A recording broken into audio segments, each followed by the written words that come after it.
Um, we'll get started.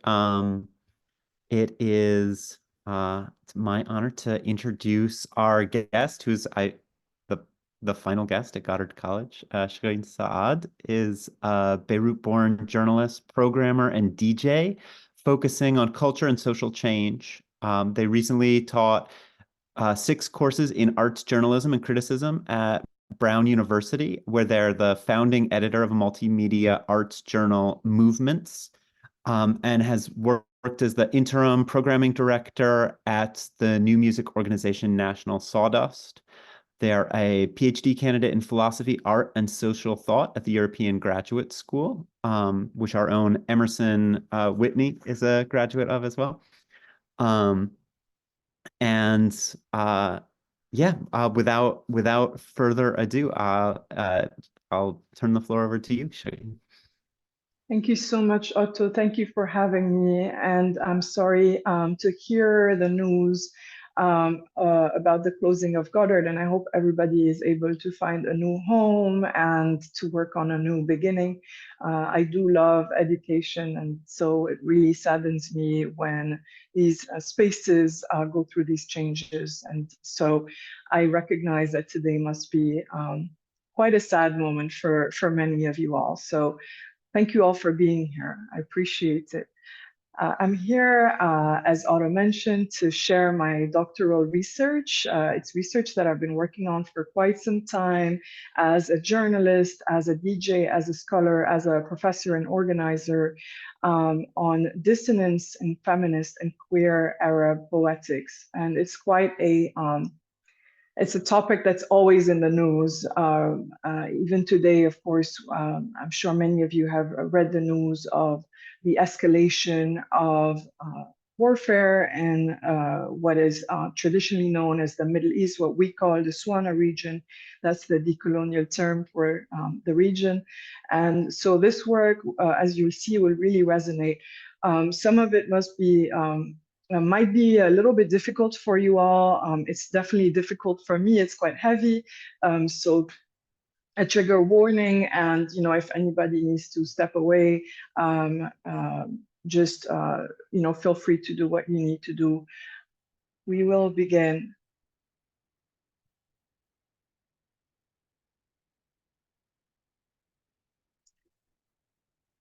I wanted to start today with this image by Mona Hatoum, the Palestinian artist whose early performance, The Negotiating Table in 1982, shows her own body laying motionless on a table soiled with blood.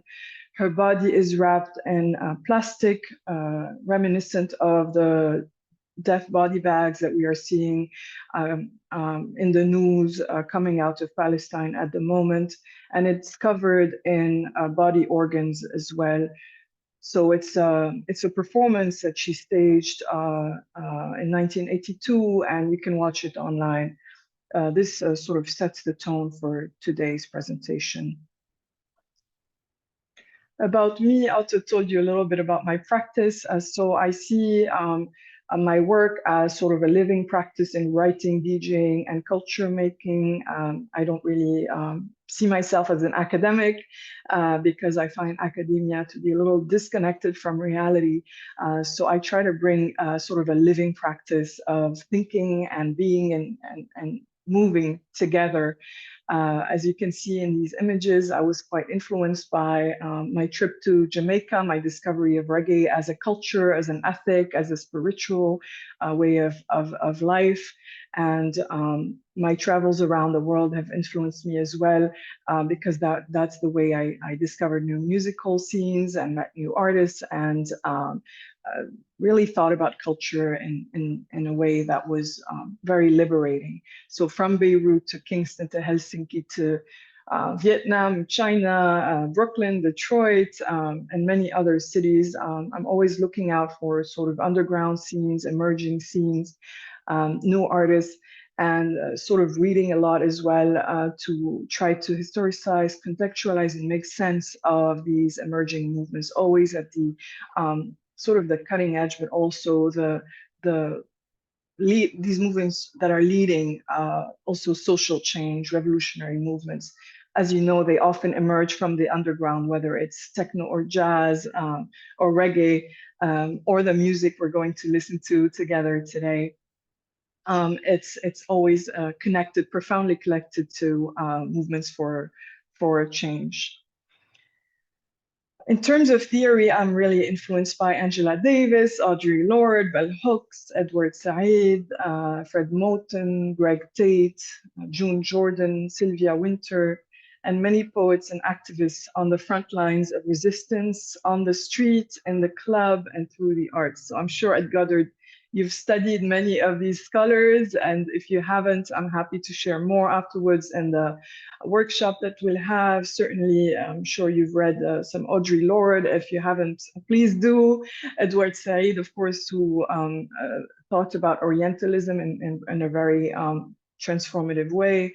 And Greg Tate, the great free jazz musician and music and arts critic who left us a couple of years ago and who remains with us in spirit. And certainly today, this is an homage to Greg Tate and the Burnt Sugar Orchestra, which he led. So what is a decolonial feminist queer practice? So we're creating it together. We're recreating it together all the time. We're imagining it together, and we're moving through it. So it's a holistic, communal, embodied practice of living and resisting.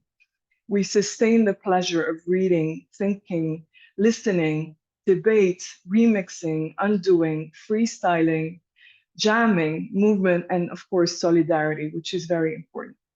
I particularly feel that listening is a very important practice to focus on these days. I don't think, unfortunately, we are listening to each other, for many reasons, technology, war, paranoia, fear, all of these things. I think we can be quite isolated from each other. And the practice of jazz, free jazz, and improvisation teaches us to listen. When you look at musicians together on stage, they really have to be in tune. And that's something that really inspires me in my theoretical work and my artistic work and in life, though that's a little bit harder, especially these days. So this practice is really about an ethical commitment to freedom for all. It's a consciousness of the oneness of all things, all beings. And so you don't see slashes here between decolonial, feminist, and queer, right? Why? Because you can't say this is a decolonial struggle without centering feminist thought, certainly Black feminist thought, and also the rights of women and female identifying folks around the world. And same for queer people and LGBTQ plus folks around the world. Decolonization can't exclude them. In fact, these lenses help us really think about liberation in a really in a total way, because it really allows us different angles into the multiple ways in which people have been oppressed throughout history and throughout geography. With that, it's very important for me and for many of my mentors and peers that we cultivate an ethical divestment from structures of oppression, including institutions of imperialist, heteropatriarchal, and capitalist knowledge. Why? Because the institutions of the military-industrial complex, the gun complex, all of these lobbies are intertwined with the cultural complex, with the nonprofit complex, and with the education complexes. I'm sure some of you have learned from protest movements on campus and off campus. And so divesting means that the commitment is not necessarily towards the institution. We're serving those around us. We're serving the community. We're serving the students. We're serving each other. And we're serving people who don't have the opportunity to share those spaces with us. And so it's quite a different way of thinking about our work when we sort of separate ourselves from the institution and its politics and dynamics, and expose these politics and dynamics constantly as well, and talk about them in a sort of open and democratic manner. So as an Arab, as someone who comes from the Arab world, I was born in Beirut during the Civil War, and in many ways we could say the Civil War is ongoing. It started in 1975. So my whole life I've witnessed and experienced nothing but war. I see study as living. Study is something that really saves me. Reading these theories I mentioned earlier has really saved me. And also reclaiming ancestral philosophical, poetic, scientific, and intuitive systems from ancient Egypt to Mesopotamia, Sufism, and Arab philosophers helps me and helps some of my peers refuse Orientalism and the dehumanization of people of the Arab world as primitive, violent, and unworthy. So by shifting the lens, by shifting the perspective, relearning our own history, our own culture, outside of the frameworks of Western thought is something that's really empowering, and that gives us a lot of agency, and certainly that gives us new ways of looking into this art that we're studying. What is the Arab world? So I'm not really coming here from a sort of political science perspective. My perspective on the Arab world is quite free as well. Politically, it refers to the 22 countries included in the Arab League, from Palestine to Iraq, Sudan, and Somalia, and includes many religions, of course, including Christianity, Judaism, and Islam, which were all born in the region. So we refuse racial categories and binaries and rethink the area through the lens of decolonial Swana, so Southwestern Asia and North Africa. Swana thought, including non-Arabs in our survey, that's very important. So we recognize the heritage of Armenians, Kurds, Tuaregs, Amazighs, Kabyles, migrants, and other nationalities that may be passing through, and of course, people in the diaspora. Then we refuse the narrow limits of ethno-nationalism and think of Arabic culture as a shared historical, linguistic, artistic, and political legacy. We envision the realities of the artists in the region and diaspora as interconnected, transnational, and deeply intertwined with those of fellow Swana people, including Iranians and Pakistanis. So for the purpose of this survey, I can't include everybody in the Swana region and so on. So I'm focusing on what we call the Arab region and centering really Palestine and sort of the struggle, the liberation struggle in Palestine and the ways in which that has affected the immediate region, historically, culturally, and intellectually. A feminist, queer, decolonial and abolitionist practice includes all forms of liberation in anti-colonial struggle, analyzing gender violence as one of the tools of imperialist heteropatriarchy that maintains subaltern populations in a state of general dependency, repression, and forever war, stifling liberation movements. So as we've seen, even in the last decade, the wars that continue to ravage the region really slow down and in many ways end the drive for self-determination, for nation building, for building institutions, and so on in the region. Also, we reclaim regional traditions of feminist and queer organizing, expression, and resistance outside of the violence of the white gaze. So this project really shows the ways in which feminist resistance is indigenous to the region, and so is queer life. So we're not going to get into it today, but there are many archives that reveal queer practices in the region in ways that are really outside of the Western definitions of queer practices. And women have been at the forefront of change throughout the region and throughout history. So even if you think about ancient Egypt and Cleopatra, if you think of the time of Muhammad, and the Quran that were quite liberatory practices for women. And so the ways in which we associate Islam, for example, with the oppression of women and queer folks has been really constructed through the Western military complex. So we really want to unlearn that. Okay, so please grab something comforting, a pillow, a blanket, a warm drink, and something to write or to make some art if you'd like to sketch. We're going to look at some art together. And for the last 30 minutes, we'll be sort of discussing some of the themes featured in the work. Some of this work, again, is a little bit difficult, so I invite you to take breaks as needed. This project looks at the shared concerns and works of contemporary Arab artists through the lens of dissonance. It is a grieving ritual, a musical and poetic funeral, a meditation, a ceremony to process the genocide in Palestine and ongoing wars in the Congo, Haiti, Sudan, and other countries ravaged by necropolitics. As we've said, these are interconnected struggles.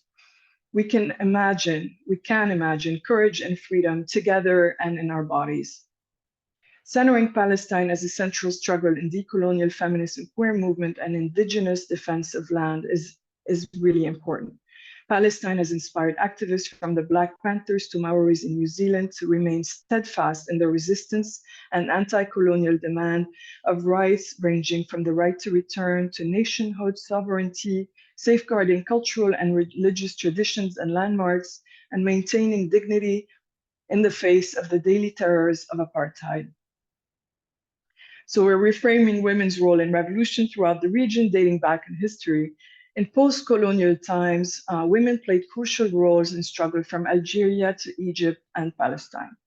This project looks at the long lineage of feminist movement in the region to situate contemporary artists within deep traditions of poetic and political organizing. So the artists we're looking at were all activists, and that's really important to keep in mind.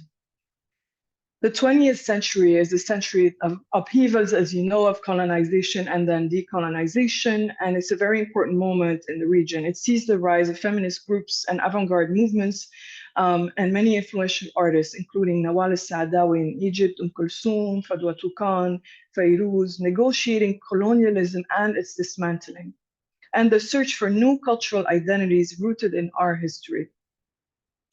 Form moves towards abstraction in tandem with European art, but Arab artists are looking back at regional legacies of non-figurative forms, indigenous patterns, rhythms, colors, and themes.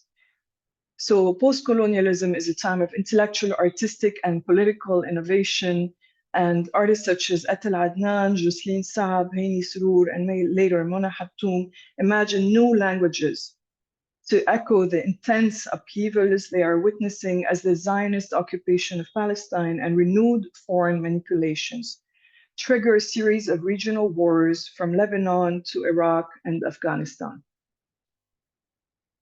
So here we see the funeral of Kulthum, the great Egyptian singer and leader of Arab nationalism, the voice of the revolution. As you see, her funeral was a huge political event, and I invite you to listen to her music because it's very powerful and it inspires a lot of the artists we'll look at today.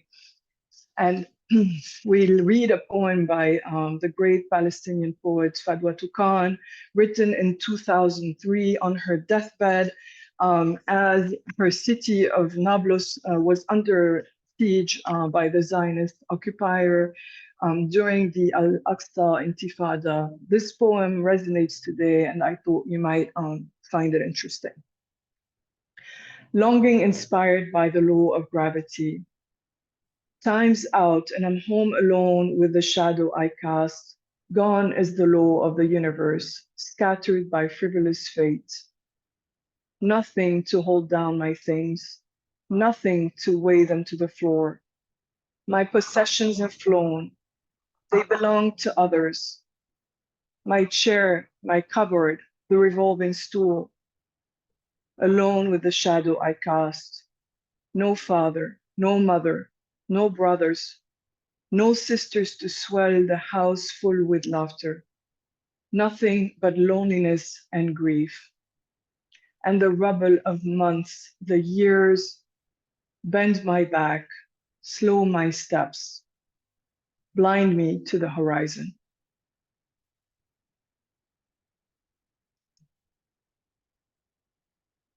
This is the painting by the Algerian artist Baya, Femme allongée au visage bleu from 1947.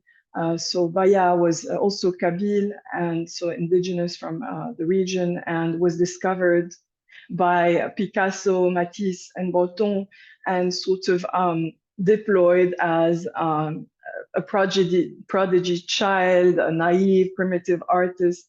As you know, the Orientalists were painting reclining women's figures with these patterns and shapes.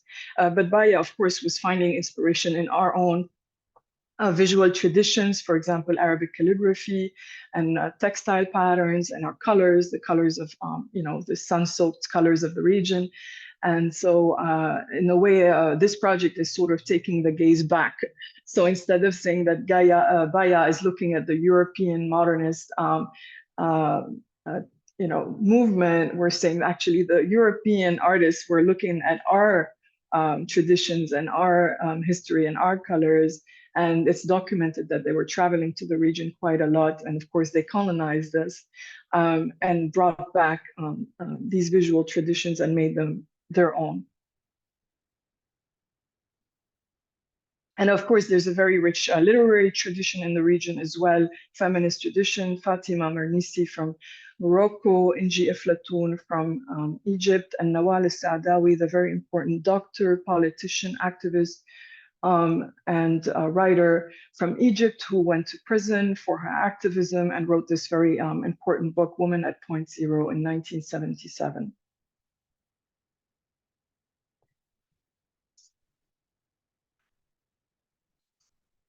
It's very important to note that the poetic is an important tradition regionally and a highly regarded art form throughout history. So that's why my project looks at poetics.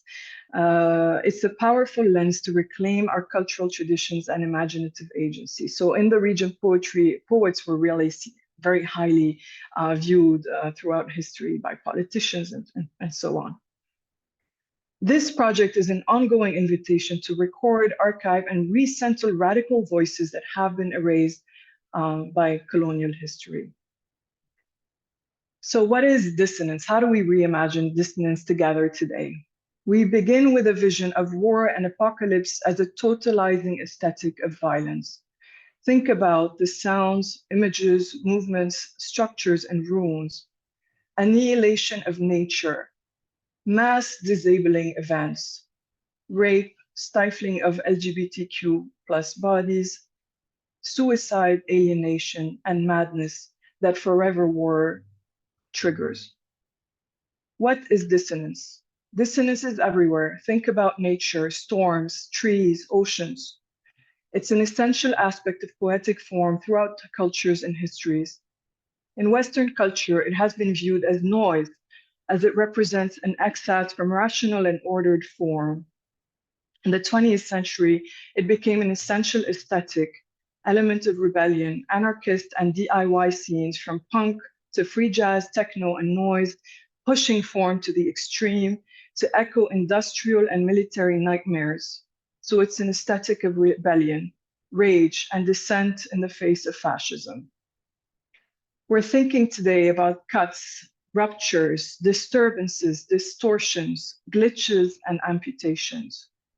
We're shattering binaries between dissonance and harmony, melody and noise, syncopation and rhythm. By doing so, we're resisting, hopefully, capitalist cultural consumerism and sugar-coated aesthetics, the vehicles of propaganda and gaslighting. And we're recuperating waste through the body. So think about psychic dissonance, somatic dissonance, queer disorientation, as Sarah Ahmed calls it, which is essentially a way of being in the world that's confused in terms of the structures of heteropatriarchy. Trauma, madness, and hysteria.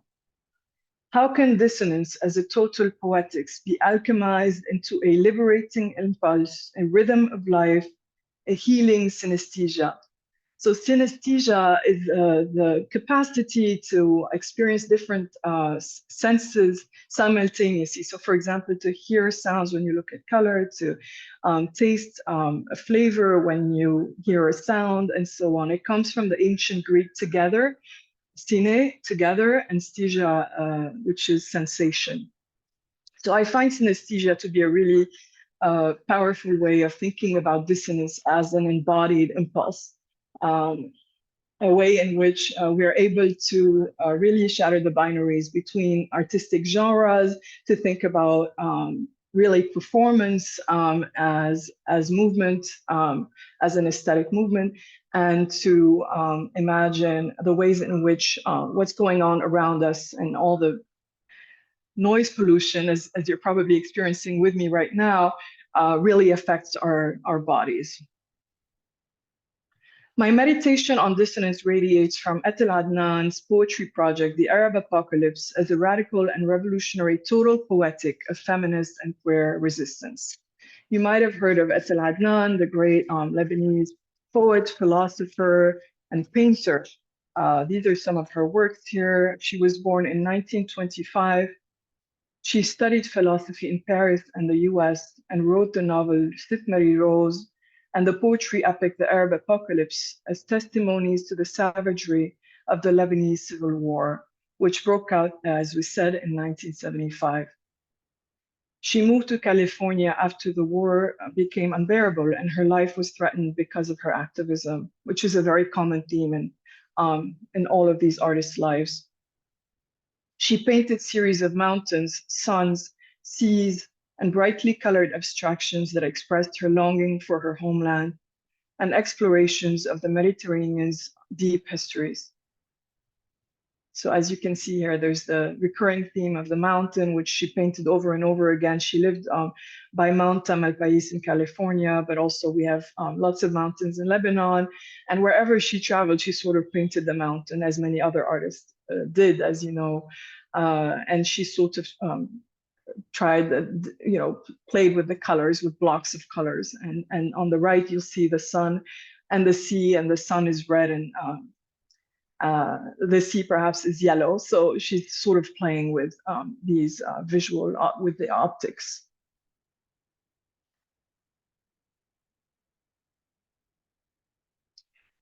The Arab Apocalypse. It's illustrated with ink abstractions that remind us of Arabic calligraphy as well. It is a cosmic epic of global war and destruction. She created it at the beginning of the Lebanese Civil War. So it's kind of a vision, a psychic vision of the decades to come of total destruction. It's an epic narrating great catastrophes from the Epic of Gilgamesh to the massacres of Palestinians in the refugee camp of Tal Zatar in Lebanon. And it also connects to struggles around the world. For example, she talks about Native Americans. She talks about revolutionary struggles around the world throughout this poetry volume. So this poetry volume is really important, and it sort of sets the tone for my project because it really establishes a radical new language and abstraction where form and meaning collapse, where words and syntax sound the terror of war, where the poem is blown up. So I'll read a little bit here. So the sun plays a really important role in her work, as you've seen in her painting. And this idea of the sun, burning through history. A yellow sun, a green sun, a yellow sun, a red sun, a blue sun, a sun, a sun, a blue, a red, a blue yellow sun, a yellow red sun, a blue green sun, a yellow boat, a yellow sun, a red, blue, and yellow. A yellow morning on a green sun, a flower on a blue, but a yellow sun, a green sun, a yellow sun, a red sun, a blue sun. And on another page, sun, Delaware, Beirut, hell, the sun broke its cables. It's sliding towards a new abyss. 1, 2, 3, 4, 5, 6, 7, 8, 9. The sun is the fighter's heavy load. A boat crumbled under the sun's weight. Incredible sun, you took the road to evil. A mad sun lost its hair standing on the hill. Beirut heading towards the fisherman's white inferno. Oh, incredulous harvest, the sun broke loose to take us in its arms. To the red-hot table, the Palestinian is soldered. The sun broke its cables. Trees with fiery fingers are monstrously swelling. A senile sun, a senile sun dribbles over the plants and straddles his sister. The moon barks to rouse the clouds. Stop. Follows a rain of bullets. O desert infinite, and vaster than the sun, and jealous of my memory. 1 dried well, 2 dried wells, 3 dried wells, 4 dried wells. The sun broke its silence for a chain of maledictions. So the poem is envisioning a chain of maledictions that is about to sort of shake the country and the region. And in the foreword to the book, the great Lebanese intellectual Jalal Toufi wrote, while the Arab apocalypse, a surpassing disaster, leads to a withdrawal of Arabic tradition, the apocalypse as revelation leads to Arabic tradition's vertiginous extension. So at the time, these poems were very shocking for people because Arabic poetry has all these rules. It's a very sophisticated tradition. It has all these language parameters. And here come these modernist poets inspired by surrealism and all sorts of other movements, looking at regional traditions and literally sort of breaking them apart, echoing what they're seeing around them, how they're feeling about the times they're in. And so Jalal Toufi says that, it's a withdrawal of tradition, but it's essentially the creation of a whole new poetic movement from within the region. So Etel Adnan left us, unfortunately, a couple of years ago. However, her partner, Simone Fattal, is still with us. I had the pleasure of interviewing her at the opening of her exhibition at MoMA PS1 a couple of years ago. She's a really great artist. You can read my article in Hyperallergic. All of my work is available on my website, shirinsad.com. So you'll read a little bit more about her work in the article, but for today, we'll look at these pieces, these stunning pieces here, and briefly mention her work. She was born in 1942 in Damascus and grew up in Beirut, studied philosophy as well in Beirut and Paris, and began to paint. So she painted with Etel Adnan when they first met. They made paintings together. Then they moved to California together in 1980 after the Civil War started. So when they moved there, they founded the Post-Apollo Press, an experimental publishing house. And they published a lot of the leading intellectuals of that era and underground poets and so on. She later started sculpting after taking a course at the Art Institute of San Francisco. So sculpture really spoke to her because she loved the capacity of sculpture to really reflect the fragility of form and of course the weight of form. And she used sculpture to recreate these archaeological sites inspired by Mesopotamia, inspired by archaeological sites in the region, in the Mediterranean and ancient Egypt, and Lebanon, Syria, Palestine, and so on. And also their frail bodies standing between life and death, as you can see in these images, and they really reflect on sort of humanity and lands, the upheavals that they go through. The themes that are recurrent in her work are war, nature, ancient history and mythology from the region, Sufi poetry, runes, death, deformity, and mutilation. So Sufism is a mystical form of Islam It's still around today, and Sufi poets, the most famous one perhaps is Jalaluddin Rumi, you may have heard of, believe in this ecstatic connection to spirituality, to God, and poetry was a way to reach this sort of state of ecstasy. And so Sufism is hugely influential for poetic movements and for these artists.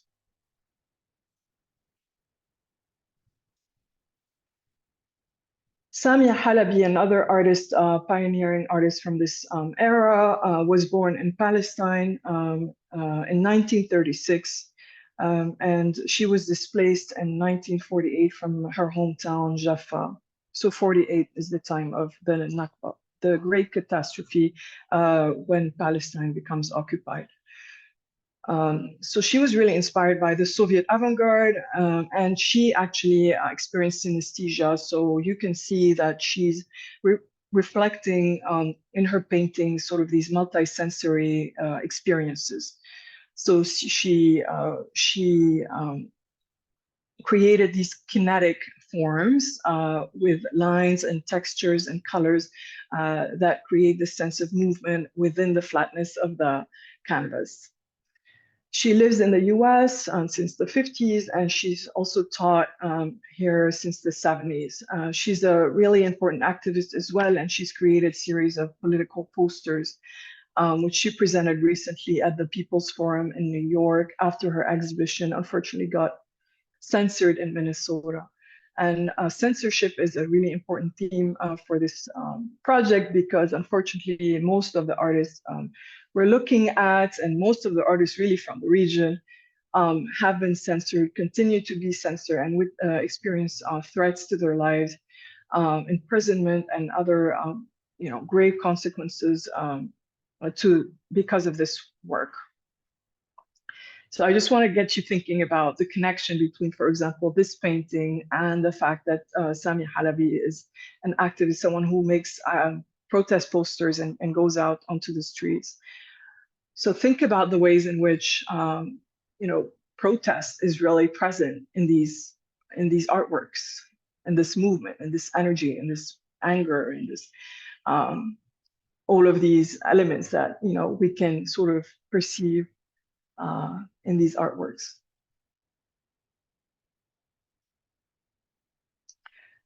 From Lebanon, the very underground and very important filmmaker Hani Srour studied in Paris, where she obtained her PhD from the Sorbonne in anthropology. She studied actually Arab feminism as I am, and she was really influenced by Surrealism and by the Nouvelle Vague movement. She made this film, Layla and the Wolves, in 1984 to highlight the very important role of Palestinian women in the resistance movement. So as you may know, usually in revolutionary movement, they're very heteropatriarchal. It's all about the heroes, the men, men with guns, and the women are always seen as domestic figures, and it's not true. As we've seen in many movements, women are actually at the forefront of the movement, organizing, fighting, resisting at many levels. And Hani Srour dedicated her life to documenting these women. So we're going to watch a clip from this incredible movie.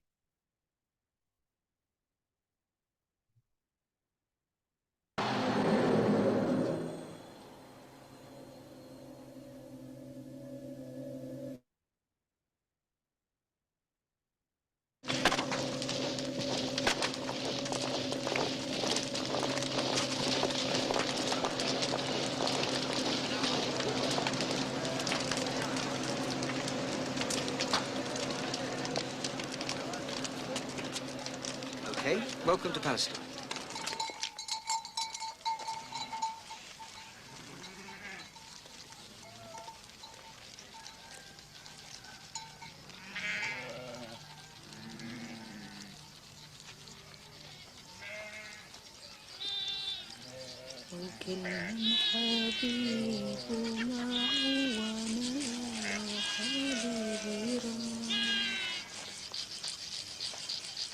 يا ربي ما سمت يعطيك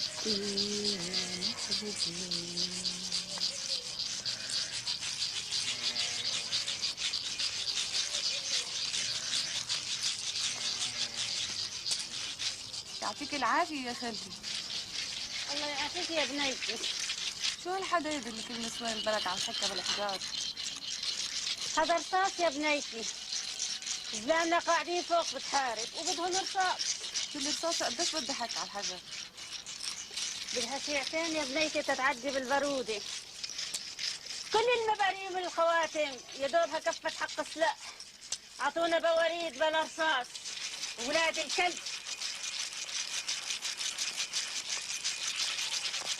القينا كوام كوام وبعد فيه. بس قلت لكم انه بعد فيه.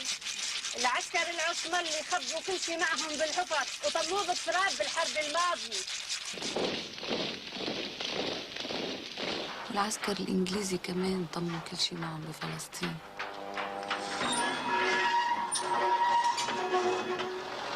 بيكفي إضراب بالست أشهر اللي انعمل ببرشو.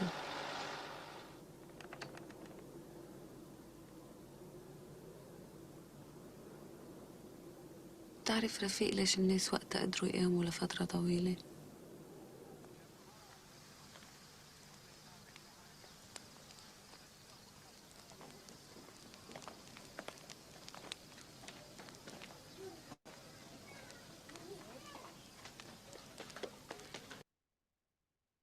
Stunning movie. It's available online if you'd like to watch it in full. I highly recommend it. About this movie, the filmmaker said, those of us from the third world have to reject the idea of film narration based on the 19th century Western bourgeois novel with its commitment to harmony. Our societies have been too lacerated and fractured by colonial power to fit into those neat scenarios. We have enormous gaps in our societies, and film has to recognize this. That's from an interview in Cinéma Arabe from 1978.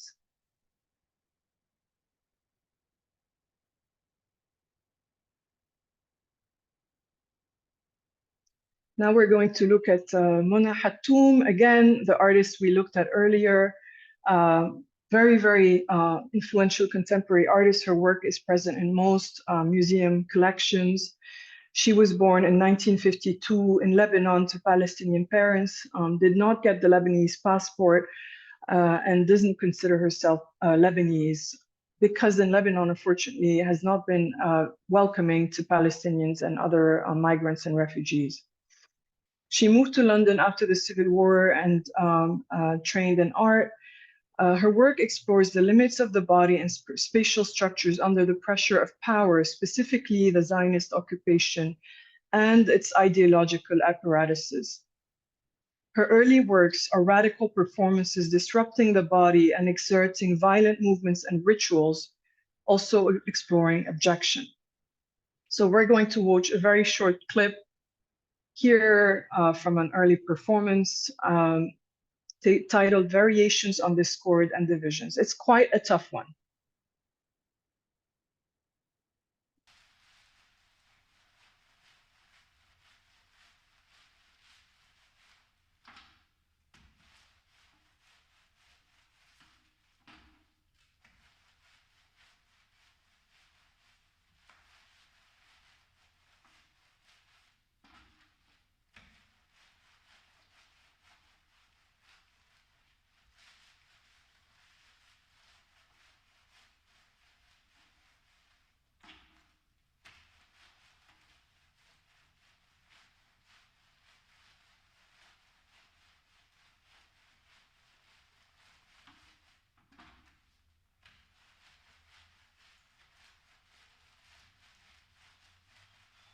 Okay, for the sake of time.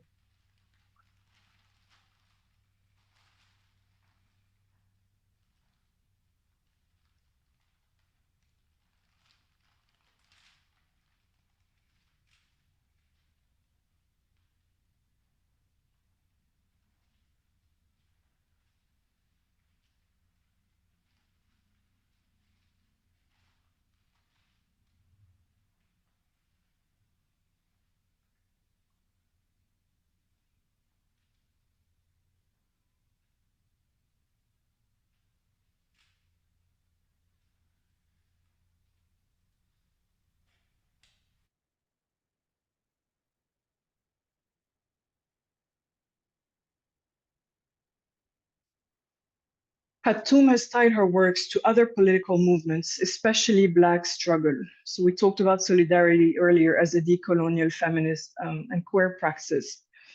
In an interview with Michael Archer in 1997, Hatoum said, "At the beginning, it was important to think about the Black struggle as a total political struggle. There are common political forces and attitudes that discriminate against people." That's the abolitionist framework we mentioned earlier. In the same way as feminism started off with this totalizing concept of sisterhood, and then we ended up with many feminisms, the Black struggle became more diversified once the basic issues were established. And Blackness here is not to do with the color of your skin, but a political stance. So think about that political stance, the works we've seen already and the works we're going to look at now. Here are three incredible pieces by Mona: Over My Dead Body, the keffiyeh made with her own hair, and a sketch for Under Siege, which is another performance where she's wrestling mud in a glass casing. Beautiful performance, which you can also find online. An artist I've interviewed for my project, and the video is available on my YouTube, is Camilla Gibran, the incredible singer, oud player, and qanun player. These are two local instruments in the region. She was born in 1962 in Akka, Palestine, under occupation. Her musical parents trained her, and she learned oud and qanun and singing at home. In 82, she moved to Jerusalem to study and began playing with the legendary band Sabirin, which means the patient ones. The band mixed Eastern and Western sounds to create resistance songs. So she toured with them for years, and then she moved to Europe in 2002 and began an experimental practice, collaborating with artists including Werner Hassler. So her practice is deeply rooted in classical Arabic maqam, which is Arabic traditional classical music, and enriched by improvisation, minimalism, noise, and a desire to free the voice, the rhythm, and sound. So we'll listen to a short clip here.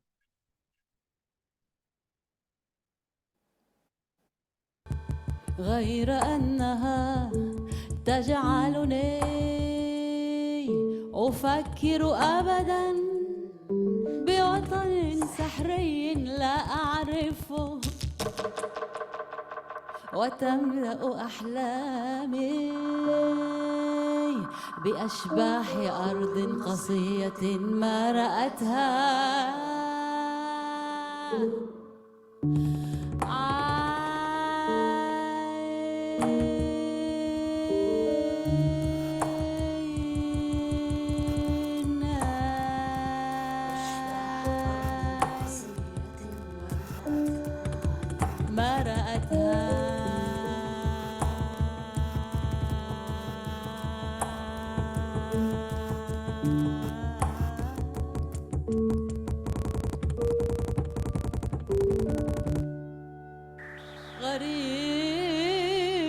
غريبة في هذا العالم،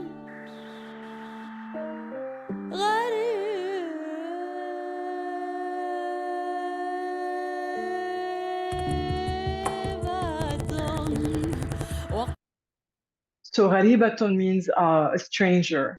And in this case, the gender is feminine. So a stranger in this world. So Camilla is really breaking apart the sort of tradition of the female Arabic diva. Her parents thought this kind of music was very strange because if you listen to Kulthum, the Egyptian singer I showed earlier, she in her time was quite revolutionary in her form, but still she's following the very rigid traditions of Arabic classical music. And Camilla is really sort of pushing the boundaries of that sound.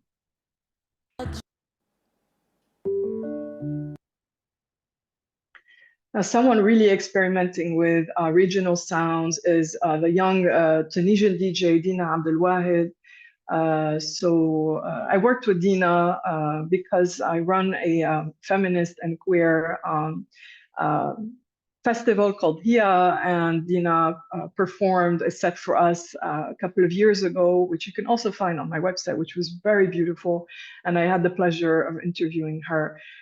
She's a Tunisian, born in Qatar, where she lived until the age of 18 and discovered the electronic music scene in Tunis and began DJing. She's inspired by Black musical traditions as manifested in techno, and she seeks to channel North African sonic legacies through electronic music that challenges Western norms. So she's interested in dance music and experimental underground cultures, from jazz to ballroom, footwork, juke, etc. So as you know, techno is Black music. It was born in Detroit, and it was really born out of the tradition of Black American music, and of course, came from Africa and the African rhythm. And so Dina is reclaiming techno as African, and you'll see what I mean in a moment. And I invite you to maybe get up and move a little bit and see how you feel about this music.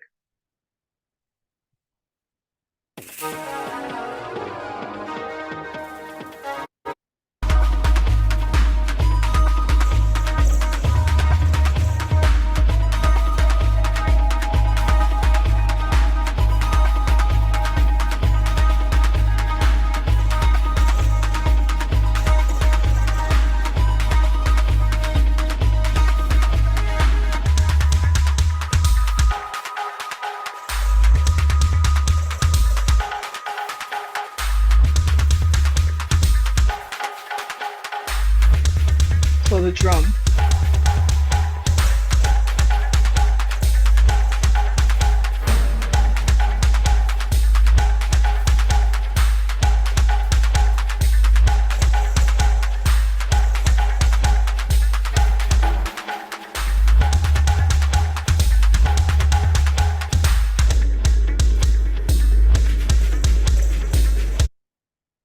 So the glitch is something I also explore in my project. It's part of Dissonance, and in this video, you can see that Dina is glitching these hyper-capitalist images and products, and glitches the sound itself in a really radical move.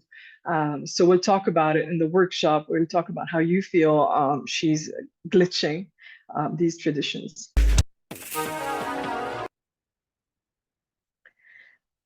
My favorite Palestinian poet, Hala Alian, who's in New York and very, very prolific, reimagines regional poetic forms, including the ghazal, with a subversive lived experience, exposing drug use, alcoholism, painful sexual adventures, and other traumatizing and destabilizing events, in parallel with the dispossession of land and exile.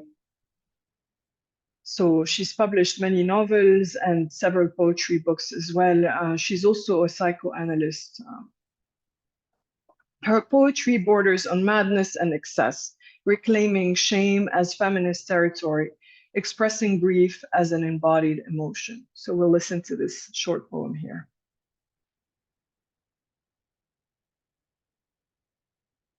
My name is Hala Alian, and I'm going to read Sleep Study number 3. It's not night that's the problem, it's war. The cat on the neighbor's rooftop waits to be rattled with sound. I've planted 4 trees. I was never supposed to stay in America. I should have dyed my hair when I had the chance. A tattoo of my grandfather's birthplace. A good Palestinian would wear it on her skin. Darwish.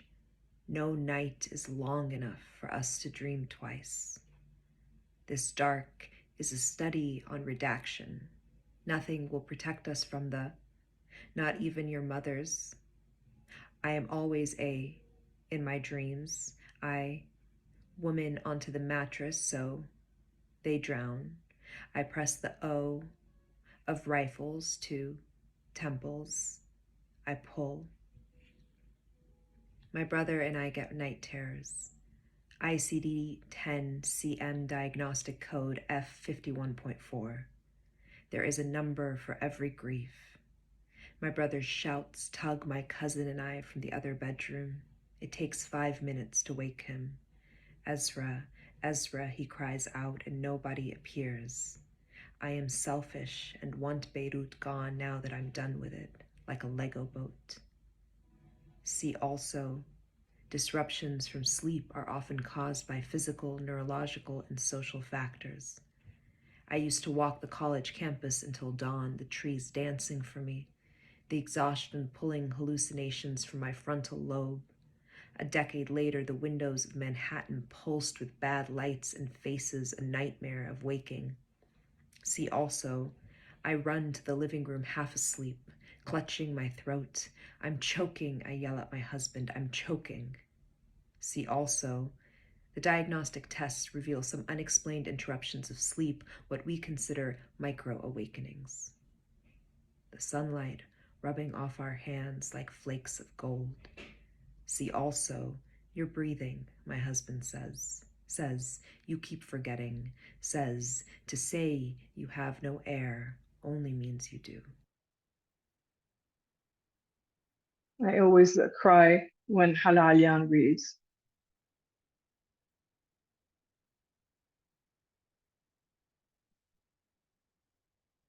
Another favorite poet of mine is Andrea Abi Karam, a Lebanese-American poet and medical student.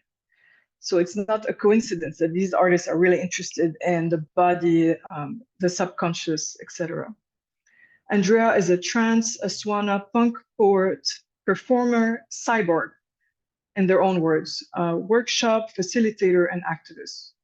Their chapbook, The Aftermath, from 2016, queers Fanon's vision of how poetry fails to inspire revolution, in their own words.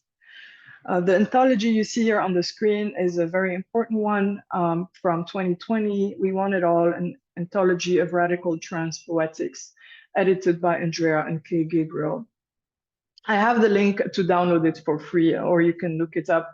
I really recommend reading it. It's brilliant.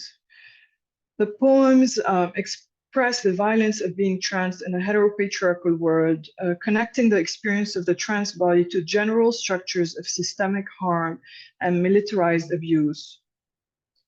Andrea reclaims lust, body, and rebellion. I'm going to read a poem here. I just have to move some things around. To the cop who read my text messages, I still remember your face, white and pink and soft with gray hair. You could be my poetry professor.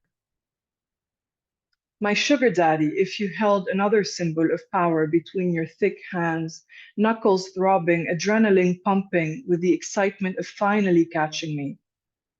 If you held a book or your cock instead of a baton coming after me. I lust after the moment I can become invisible and plunge a screwdriver into your eyeball, the one on the left that glimpsed me from around the corner of the building, whose shade I sprinted under, a screwdriver with a flat head, to scrape against the inside of your skull, while your left eye watches from a crack in the sidewalk. I have tools too.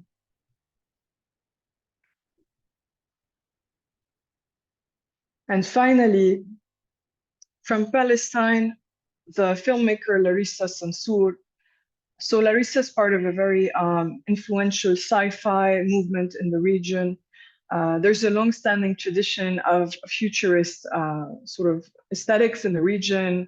Of course, in Islam, the cosmos is a very important iconography, and Muslim architecture, for example, the idea of the cosmos in the mosque, in poetry, and of course, we had very important astrologers and astronomers in the region.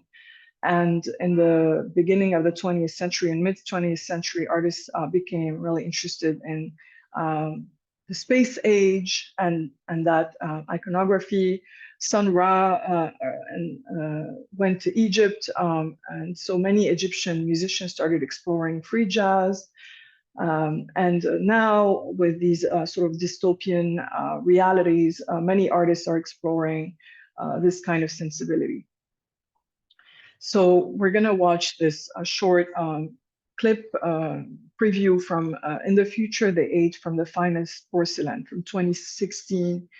Larissa was born in 73 in East Jerusalem. She studied in Copenhagen, London, and the US, and she lives in London.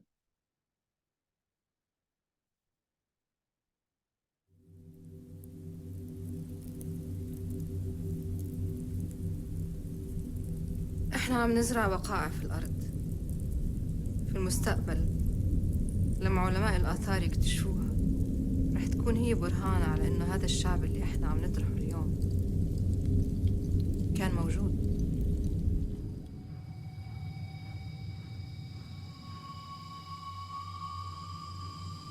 فإذا في المستقبل الناس رح تكتشف إنه حضارتك هاي أهلها كانوا يأكلوا من أرقى أنواع الخبز؟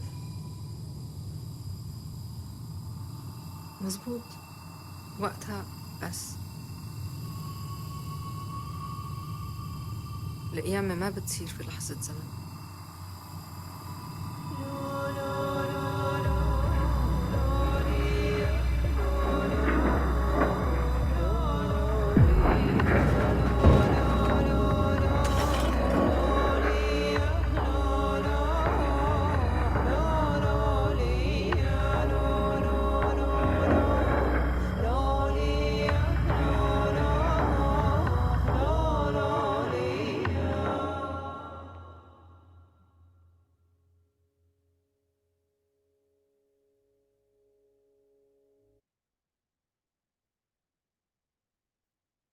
So this is it for today. Perhaps we can take a pause and regroup to discuss some of the art we looked at and the themes that we've covered. I hope you're sort of seeing what I'm seeing, the common thread here. And I'd love to hear from you all now and to perhaps have you all read from your notes or show us your sketches.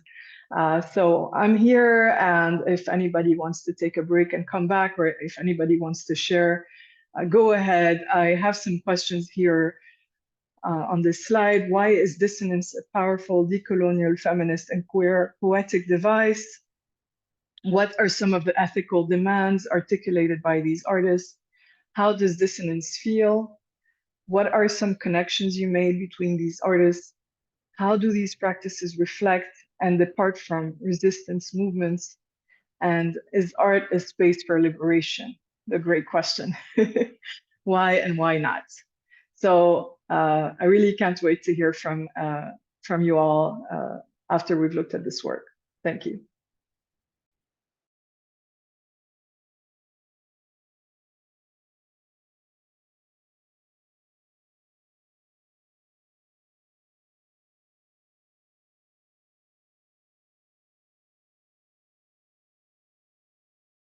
Camera and say it, or turn their mic on and say it if you like, or if you prefer Otto more structure, they can raise their hands first, but I'm very free.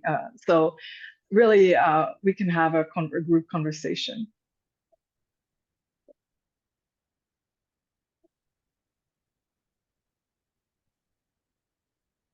So maybe Otto, you have some thoughts. I actually would love to hear what you have to say about all of this very dense material.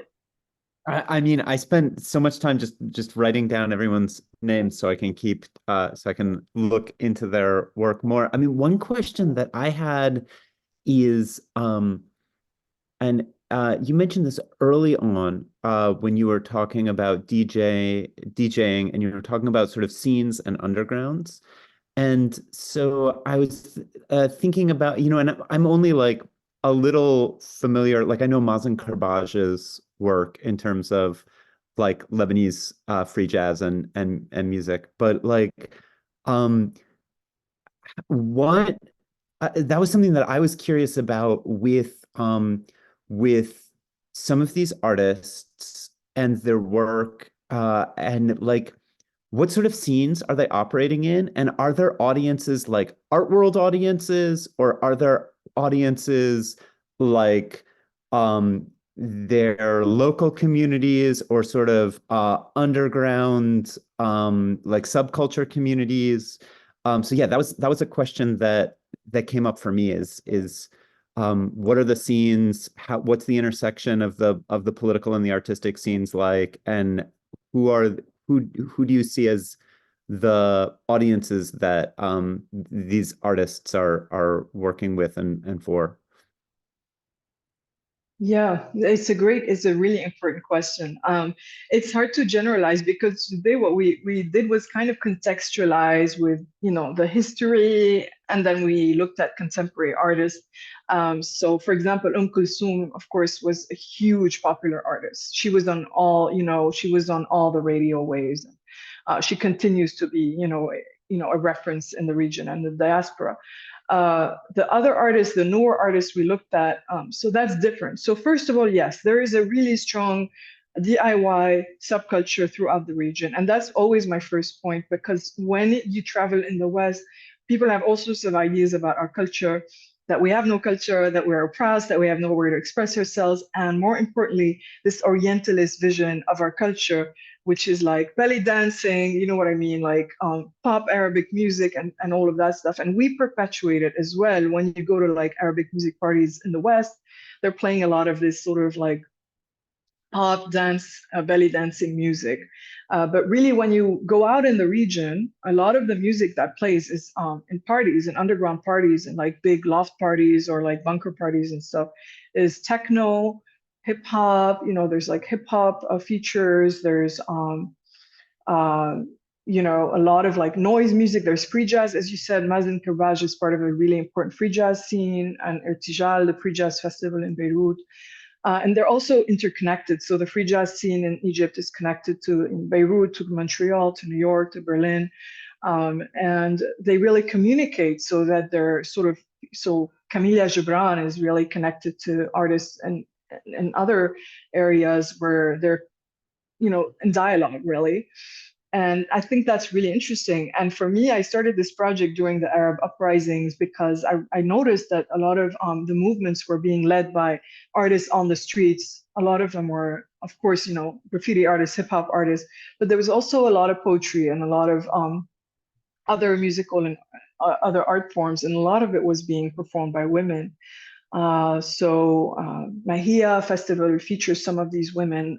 Some of them aren't mentioned today, but Emel Matlouti, a very influential Tunisian singer, was the voice of the revolution. Falouka, the Egyptian R&B and hip hop artist that I've worked with a lot, she was also seen as the voice of the revolution. So the audiences are underground, like meaning on the streets and in the diaspora. For the contemporary artists, it's a little bit different because, contemporary art is more elitist, and that's where the sort of abolitionist, decolonial vision comes in, is really asking, this work is traveling, through like the biennial circuit, through these museums, through these really small galleries in Berlin and New York and Paris and Venice. And who does it really reach? And who really gets to experience this work, and how do they respond to it? And also, how does the structure that sort of holds the work really influence the work? Does it deactivate the potency of the work? If it's a gallery that's really looking to capitalize on the art. For example, Etel Adnan's art right now is huge on the art market, the paintings, but she was a very radical artist, but people don't see that because they see, yellow suns and red suns and so on. And it's very, it can be seen as very beautiful art. But when you look at her practice, it's very radical. Like, she's a lesbian, like, philosopher, completely esoteric, who lived her life in a completely, sort of punk way, we could say. And yet her painting is highly sought after. And, there's this, how it goes in the art market, where, the prices soar and people chase the work. And then what's the point anymore? Are people really understanding what she was trying to say? I think that's a question for all of us,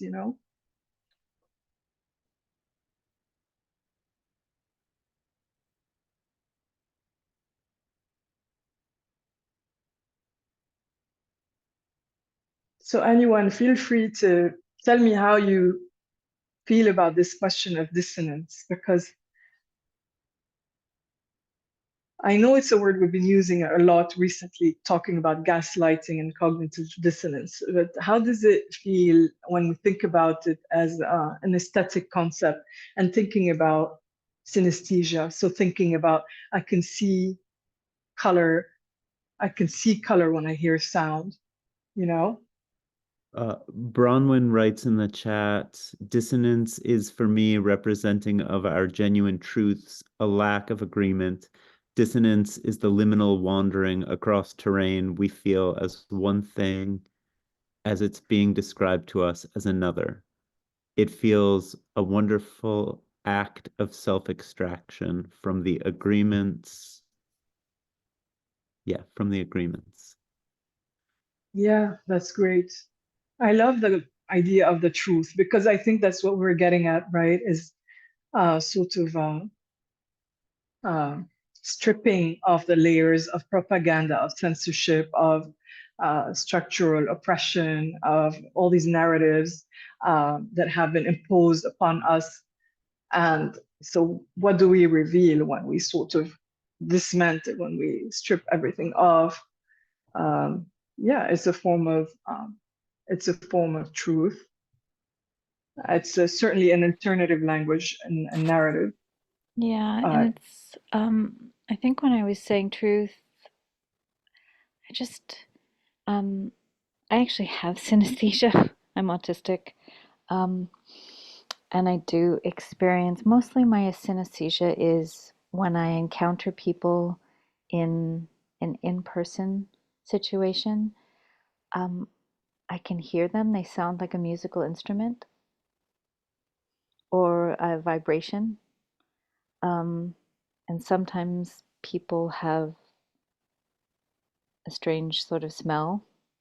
So it's nothing. It's interesting, but it's nothing cool like color and taste like that. But I brought up truth because I'm just now thinking about how much of my life I've spent and how good I am taking the shape of truths I'm told to believe my whole life, and I'm really good at taking those shapes, and I'm kind of dealing with extracting myself from that sinkhole. And it feels like a really beautiful, violent act for me right now. I don't know what else to say other than I've just really loved this, and I really needed this. I feel really inspired. I feel really a sense of belonging right now. Thank you so much for sharing. So I think what you mentioned earlier about, describing yourself as autistic, I actually think that's kind of really the human experience in the world. I think we just live in very limited ways, and certainly Western culture and industrial culture, teaches us to live in very limited ways. Very binary ways, very rigid ways, and disconnected ways, right? So I think being connected to say, when I see someone, I hear a sound, or I taste something, or I think that's really telling of the incredible, complexity of our senses and of our, bodies, and that if we tune in and if we listen, that we can experience the world in such a different way and really unlearn, as you said, how we've been taught to live. And I feel that that's a very feminist and queer response. It is violence because we have to shatter the forms that we've been given. And it's also liberating because it allows us to re-emerge anew in some ways, hopefully. And that's also part of the question, because I think right now, in this moment we're witnessing, a lot of people cannot re-emerge. And I think we have to also see that, it's not always healing. It is often healing, but it's not always healing. And I think this work really deals with that, right? Like when, we look at mass disabling events, or genocide, what remains in the rooms, in the traces. And I think your idea of being connected to everybody else is really what I was hoping to, create today, this feeling of, we're all related. It's not because something's happening at the other end of the world that I don't feel it. I feel it in my body, and I know you feel it too. And what does it mean to sort of tap into that feeling of connection, and connection to all beings? And many non-Western philosophies have always practiced these things.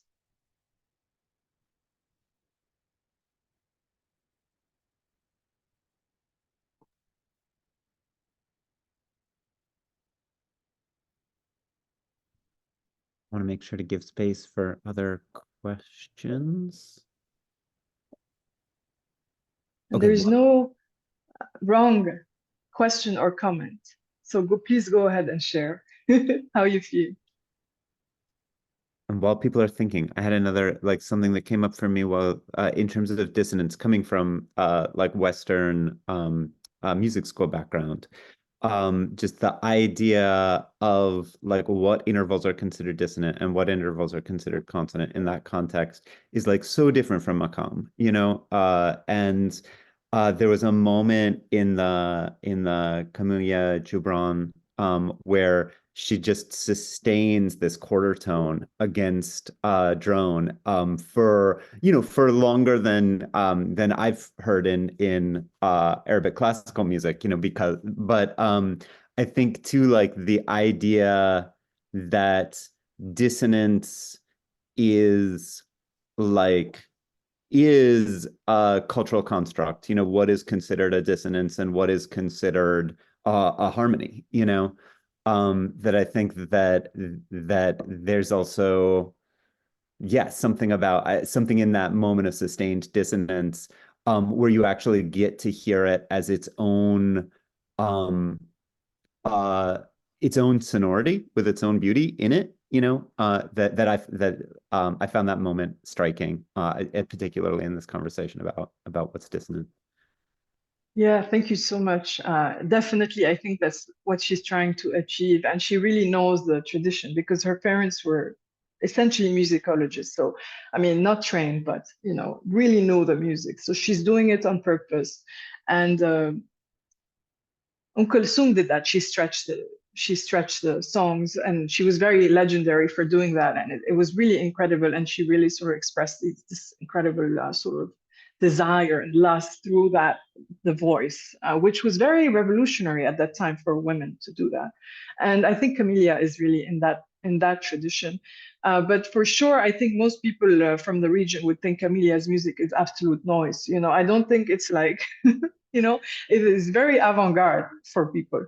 And I'd like to ask you, how do you think that what you notice musically, how do you think that echoes, her experience as a Palestinian, born under occupation, living in exile, living a life of daily resistance? How does that sort of stretching and playing with form and structure, echo an existence that also has no form in many ways? I have to listen to the full track, but I also feel like there's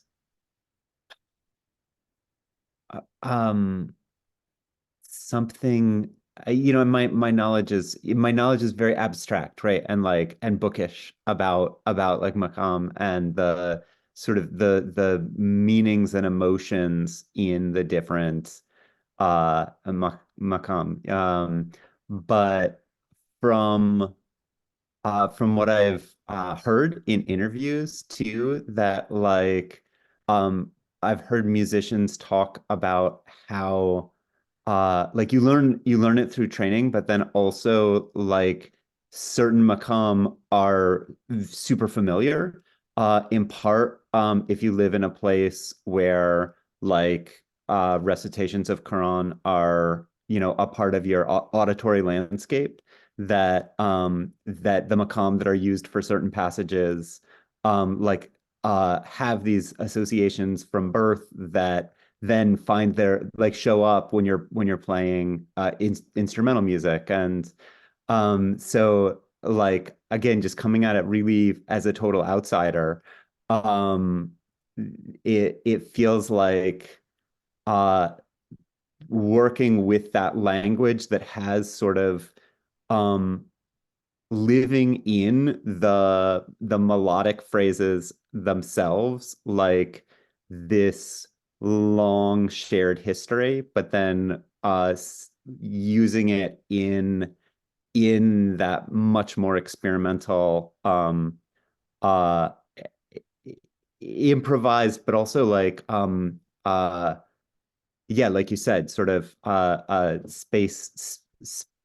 spaced and fragmented way, um is not just like is not just dealing with noise or sound, but is dealing with like this language that's so weighty with culture and history too, you know?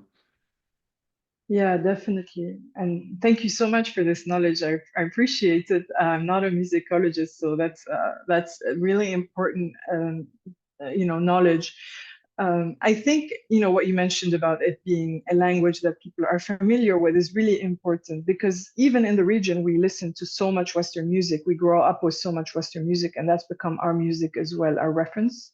I grew up on MTV, and so to learn this music for me was actually an effort. To learn this culture is, I have to really go out of my way. And certainly as a philosophy student, as you'll appreciate, not to mention like Lyotard and Derrida every damn sentence, okay, is like hard work.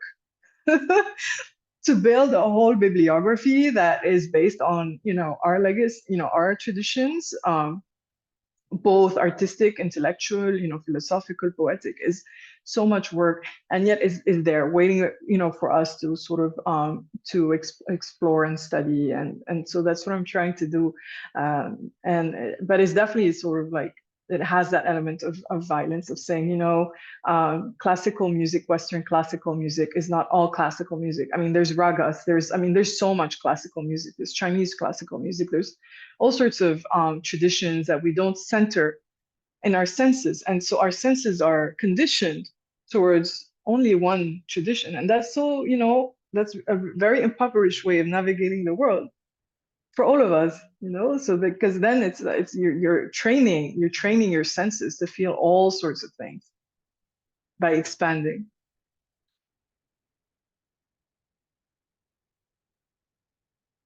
And it's not like cultural appropriation. I really resist that as well. I mean, through, of course, Edward Said and Orientalism. It's not cultural appropriation, which we all do in a way or another. Like when I went to Jamaica and play reggae, I think a lot about that, If I'm not Jamaican, do I get to really explore, the legacy of, slavery, I mean, the incredibly painful conditions that reggae artists talk about. So I think is a different sort of sensibility than just taking and reproducing. It's really just, again, a form of listening and dialogue.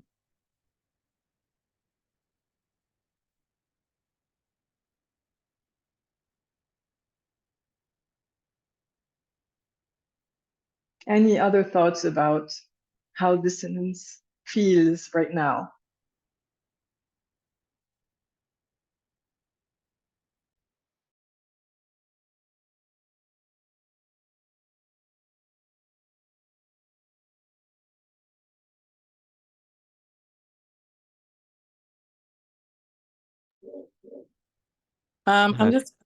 Oh, hi. I'm really excited to look at Dina, her techno, and I'm an African American, and I did not know that techno came from African Americans originally. So I also want to dive into that research and find more about it. I love music, so I love also hearing other cultural music. So even you talking about like it's not appropriation, it's just an appreciation of it. So thank you for sharing that thought, because there's all different types of music that I like to dive into and explore in different languages and all of that.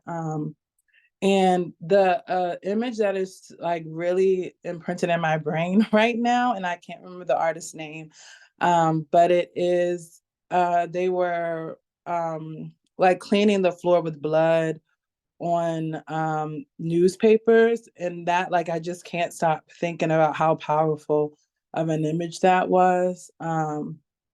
Yeah, it was, yeah, it was yeah, it was very, very, I don't even have the words.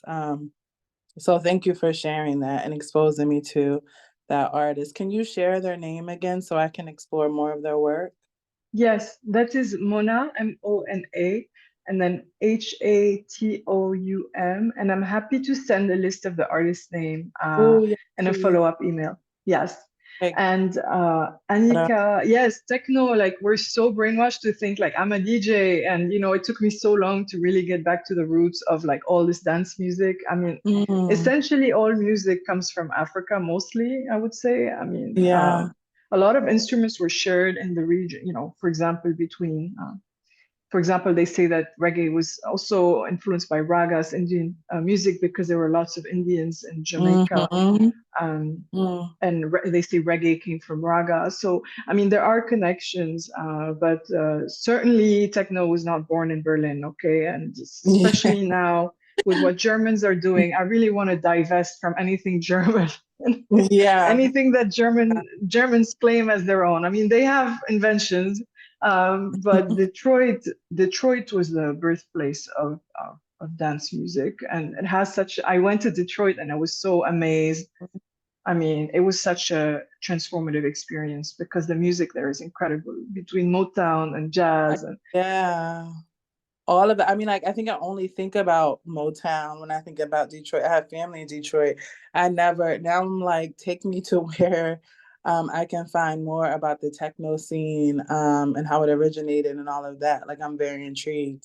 So thank you. Thank you for everything. Thank you. And there's Jay Dilla in Detroit.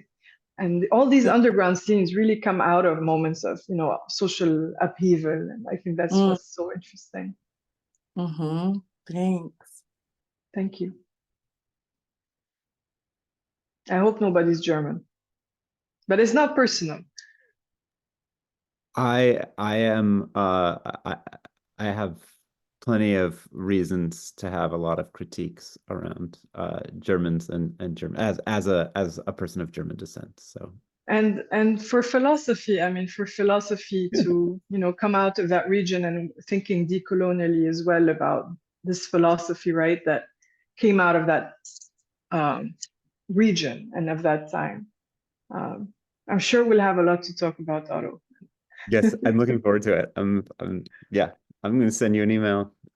Divesting from Germanic traditions. Yeah.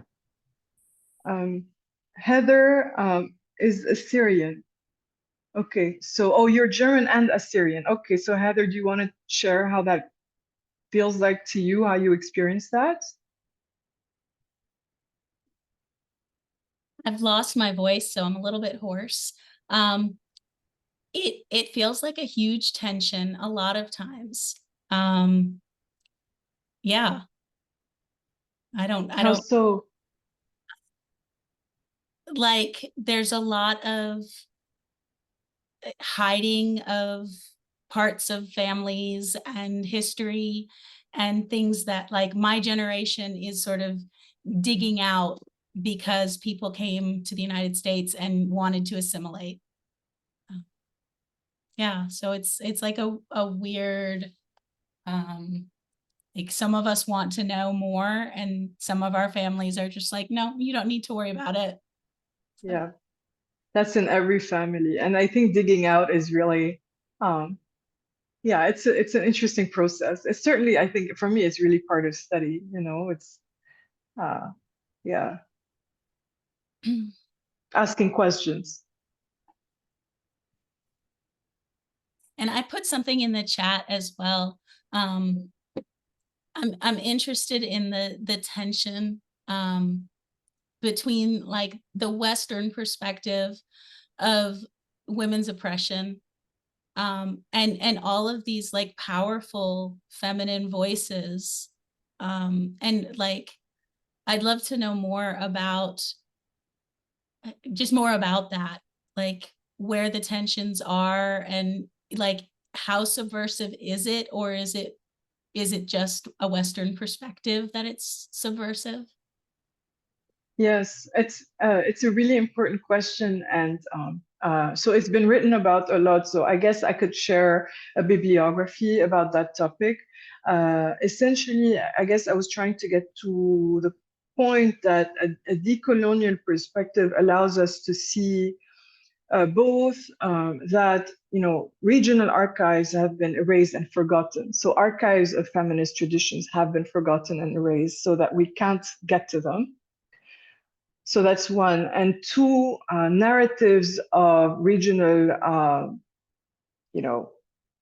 we're called animals, we're called primitives, we're called lesser than, subhuman, savages. So Western narratives of backwardness are a construct of colonialism as well, because they justify the colonial expansion in our region. They colonize everything from Palestine to Algeria to the whole region. And the colonization was very violent. I mean, Algeria, very, very violent. And the justification in every case is, they can't, they can't rule themselves. They can't think. They can't, and so, women's rights were part of that discourse as well, right? They don't treat their, Muslim men, can't be trusted. We have to free Muslim women. And certainly in the last, half century, that's led to many wars, like in Afghanistan and so on, where under the, premise of saving Muslim women, these, huge wars are waged. In fact, killing many more people than saving anybody. And these wars are ongoing and very, destructive and ravaging. And so it's really part of the military-industrial complex to perpetuate these questions. And so that doesn't allow locally for the development of really, truly liberating infrastructures and conversations that, help women develop, for example, new laws, because initially Islam was very modern when it came to women's rights. And now there are different interpretations of religion, including Christianity and Judaism, by the way, because like even in this country, we're still talking about abortion and gay rights. The Pope just like talked about, all these incredible ideas about what Christianity says is or isn't right, and in the region, it's similar. So it's weaponized, right, by power, by men, by military and foreign forces to further the domination and subordination of the people. So that's why I think contextualizing is really important, and also thinking about our struggles is interconnected. Like, I don't feel much freer in the West than I do in the region. The heteropatriarchal structure in the West is still very much dominant, right? In so many ways, like legally and every way, right? In terms of like financially, socially, in every way, right? So just to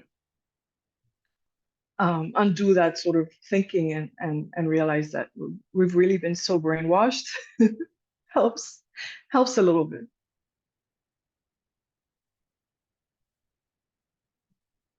And there's Lilia Abul-Lohod at Columbia, so is the leading scholar on this question. She's Palestinian. She wrote, do Muslim women need saving? And she's wonderful. So it's somewhere to start. These topics are so huge, so I really hope I was able to make them accessible through this art. And leave you with some, ideas, but in no ways can we be, comprehensive today about all of these questions. It's just a vibe.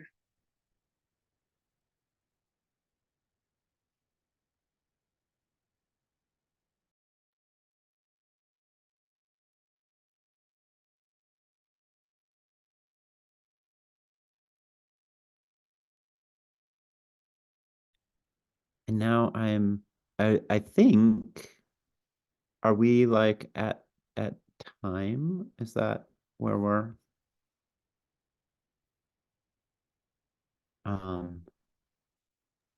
Maybe somebody wants to say something. Susanna, were you Oh, was somebody unmuting? were you unmuting yourself?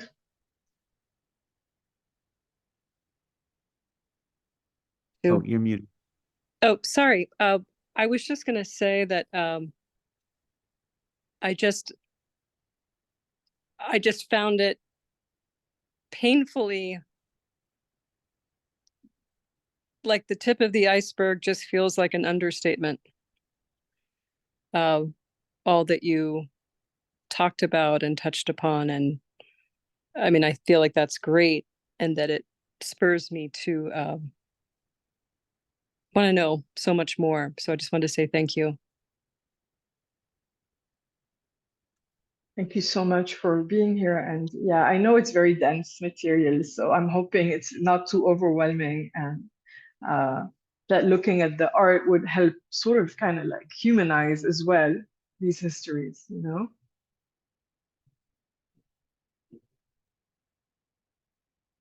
Yeah, thank you so much, Shireen. And I agree too when you said it's a vibe. Like, I think that there are so many examples that some of those like threads and themes between them are even things that I can't put words to, but that like seeing and hearing all of those examples sort of together produces a vibe, produces a sense, produces a kind of a set of memories associated with these ideas and these realities that I think is certainly something that I'm going to carry forward as I continue to look more into all of the artists that you shared with us. So thank you so much for coming and joining us. Thank you, Otto, and I'm so glad you're my editor. I'm in good hands. So Otto will be my editor on the piece I'll be writing on this topic for a forthcoming anthology. And Otto and Harukuti are both so brilliant and connect to these themes in so many ways. So I'm very grateful, because nobody, I mean, doing this work on your own is kind of maddening too, because you're like, does this make sense? And then you go into these like sort of, you know, avenues, and you're like, oh yeah, you know, synesthesia and like sensorium and dissonance, and then there's so many artists to include this with, you know. So to have a sharp eye is very important, and to have also to be in dialogue is so important. Thank you. I'm really looking forward to it. So thank you. Can't wait. Thank you, everybody. And everybody, please take care. And I'm happy to be in touch. Through my website, you'll find ways to get in touch with me. Thank you. Thank you.